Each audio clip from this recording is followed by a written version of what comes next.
Okay, so this is kind of a one that we kind of need to know about because it's very important. Okay, this is the adrenal cortex.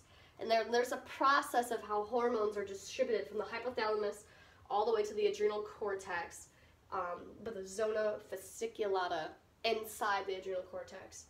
And so I just kind of want to break down. Remember, the cortex is in the outer superficial side of the adrenal medulla of the adrenal gland.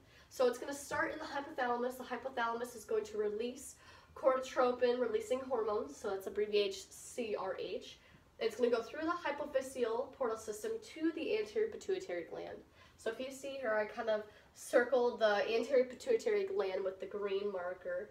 And the anterior pituitary gland, once it receives the releasing, or the corticotropin releasing hormone, it's going to signal to the anterior pituitary gland to release the adrenal corticotropic hormone, ACTH hormone, and it's going to go through the hypophyseal portal system again to the adrenal cortex of the zona fasciculata, and that's where it's going to go. This is the breakdown of the hormone corticotropin and adrenocorticotropic hormone to the zona fasciculata. And so once it gets to its main place in order to send up to the rest of the most body tissues, ACTH is going to increase the secretion of cortisol. Oh my gosh, I'm so sorry. Cortisol, and in that, then cortisol. I'm sorry. I totally wrote that wrong. I'm sorry. Cortisol. It's going to increase the secretion of cortisol because in this main location, zona fasciculata, that's where it stores cortisol, which is a major stress hormone, which is also pairs up with aldosterone, which is the increase of blood volume and blood pressure. And so that's going to happen.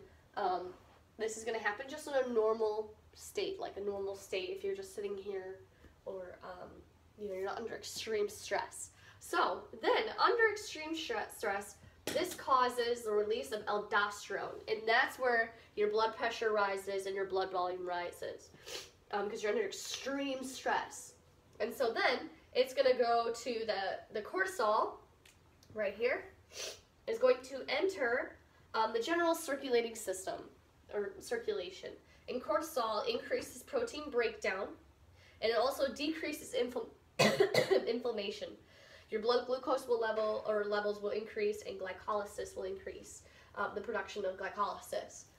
And so this is just the process of if you are under extreme stress, and this keeps on happening, and this can actually lead to bad health problems if you're under extreme stress all the time. So then, in a normal day though, cortisol communicates with the hypothalamus, okay, so to shut off the corticotropin releasing hormone. So it's going to start from the zona fasciculata, and it's going to make its way all the way back up to shut off this hormone, to not keep on sending it down. Because to keep on sending it down the line, then you're going to have the health problems I was saying about.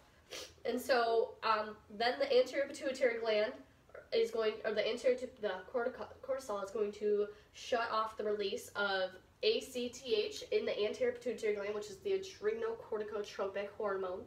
And so that's pretty much the process of the adrenal cortex. It's a very complicated thing if you think about it. In detail it can be, but just simply what you need to know is that in a normal daily life, without extreme stress, this is the process of how cortisol is in our bodies, and how it works, and how these hormones are working.